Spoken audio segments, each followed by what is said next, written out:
Good afternoon, everyone. My name is Isabel. I will be discussing today why you should use less screen time, and especially before bed. Have you ever stayed up way too late just aimlessly scrolling on your phone, maybe watching videos, refreshing social media, or jumping from app to app, only to wake up the next morning feeling sluggish, feeling tired, feeling anxious? I know I have many times, so I decided to use less screen time and cut back on it. And it helped me. It did help me. Today, I want to convince you that using less screen time, especially at night, can lead to better sleep and lower anxiety. These two things are what most of us are lacking in the world today, especially today where our phone is attached to our hip 24/7. We use our phone for everything. We even use our phone for school. I'll be covering today how screen time messes with your sleep, how it increases anxiety, and then ways to reduce your screen time. We all heard that screen time before bed isn't great, but why? According to the Sleep Foundation, the blue light from your phone or tablet suppresses melatonin, which is the hormone your body needs to fall asleep.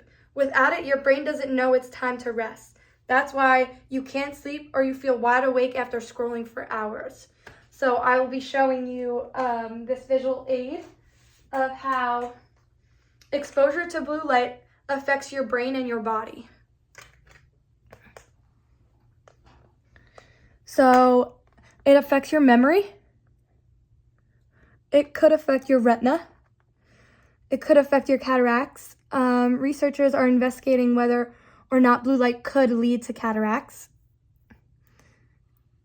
There's a connection between light exposure at night and the disturbed sleep that come with it, and an increased risk of breast and prostate cancer. That's major right here.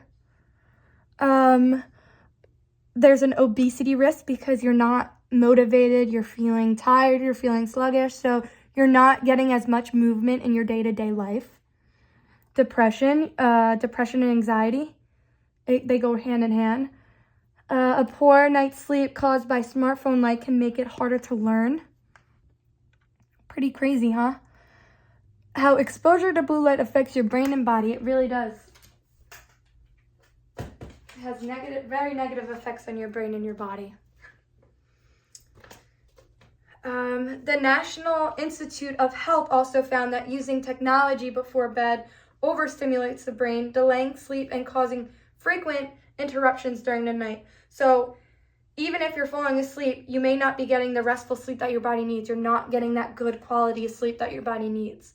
That's why you're waking up feeling sluggish, you're feeling tired. You may have slept for 7 hours and you're like, oh, I should be good. I slept for my 7 hours, but you're not getting that good quality of sleep. The lack of sleep doesn't just make you feel tired, it affects your mood and stress levels. Which leads me to my next point. Too much screen time increases anxiety. One of the biggest culprits behind rising anxiety is how much time we spend on our phones and social media. According to the American Psychological Association, constant exposure to social media can lead to comparison, low self-esteem, and increased anxiety. It's hard not to feel like you're falling behind when you're seeing highlight reels from everybody else's life. Like, for example, seeing somebody get married, you're seeing this person getting engaged or getting married or having a baby, and you're like, or going on vacation, why aren't any of these things happening to me? It lowers your self-esteem tremendously. And it's not just the content, it's the overload. The Mayo Clinic reports that nonstop notifications, multitasking, and information overload overwhelm the brain, leading to mental fatigue and chronic stress. You may not realize how much your phone is really stressing you out. So how do we fix this? First, we're going to set boundaries.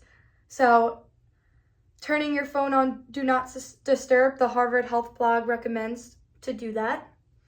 You can put on calming music. You could close your eyes, listen to an audiobook.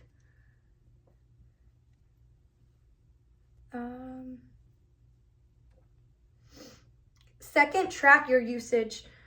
You might be shocked by how many hours you spend on your phone a day. A study by Primack and colleagues encouraged replacing screen time with healthier habits like reading, journaling, drawing. These activities can relax you instead of overstimulating the brain and overstimulating you. So, for example, I don't like reading. I've never liked reading, so I will not be reading. I like drawing, I like journaling, and they really do calm you, and they do kind of give you confidence in a way. It makes you feel overall great. So let's recap. Too much screen time can hurt your sleep and increase anxiety, but cutting back even just a little may make you feel rested and in control of your mental health. So tonight, when you're about to reach for your phone before bed, ask yourself this: do you want the last hour of your day to be controlled by your screen or by you? Thank you.